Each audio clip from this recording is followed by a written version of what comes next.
વાંકાનેર શહેરના લક્ષ્મીપરા વિસ્તારમાં ઉભરાતી ભૂગર્ભ ગટરની સમસ્યાના કારણે સ્થાનિક નાગરિકો ત્રાહિમામ. બાબતે પ્રાપ્ત માહિતી મુજબ વાંકાનેર શહેરના લક્ષ્મીપરા વિસ્તારમાં છેલ્લા 20 દિવસ જેટલા સમયથી ઉભરાતી ભૂગર્ભ ગટરના પાણીની સમસ્યાના કારણે સ્થાનિક નાગરિકો ત્રાહિમામ પોકારી ઉઠ્યા છે.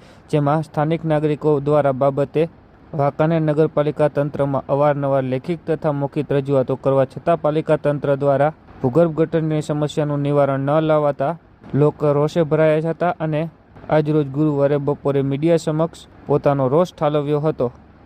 આજે પણ લક્ષ્મીપરામાં બાબા સાહેબની સામેની શેરી, ઊભી શેરીમાં અને શેરી નંબર 2 માં બધે ગટરો છલકાય છે.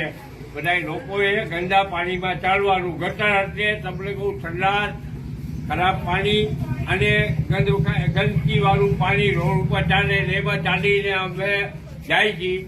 નગરપાલિકા આ બાબતે કાંઈ ધ્યાન આપતી નથી. એટલે કહેવા જાય છે તો અમારા પાસે ગાડી નથી, નાની ગાડી નથી, મોટી ગાડી છે, શેરીમાં નો કરે આવા બહાના કાઢે છે. નગરપાલિકાના સેન્ટ્રલ ઘર વિભાગના અને બાંધકામ વિભાગના કર્મચારીઓ ફોન પણ ઉપાડતા નથી. અમે તો હવે થાકી ગયા અને અમારા મતદારો પણ અમારાથી થાકી ગયા અને અમે મુઠ્ઠી પાછી થાકી ગયા. જય હિન્દ, જય ભારત. શું તમે કહેશો આજે આ પાણીના ઓલે તમે આજે અમારી શેરીના બહેનો ત્યાં રજૂઆત કરવા ગયા હતા, અરજી ઇન્વેસ્ટ કરી લીધી છે, છતાં પણ આજ આવીને કાલ આવી કરે છે. નગરપાલિકાનો સિક્કો પણ આ રહ્યો, જો તમે જોઈ શકો છો. છેલ્લા 20-22 દિવસથી આવતા નથી. જો આ કેટલા દિવસથી બેન તમારે? દિવસ થયા છે. આ છોકરા બચ્ચાનું શું, અમારું બચ્ચા બીમાર પડશે તો બરાબર છે, બરાબર. આ બચ્ચા એમની બચ્ચાનું શું, મારા મોટા બીમાર પડી જવાય.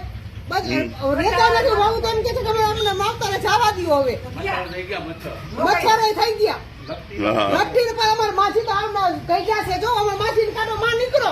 અમારે માછી તો હાથ કહી ગયા છે. જો માછી આર્યા માં નીકળો, માં ને કહી. કેટલા દિવસથી તમારે આ પાણી આવું આવે છે? 20 દિવસ થયા. હે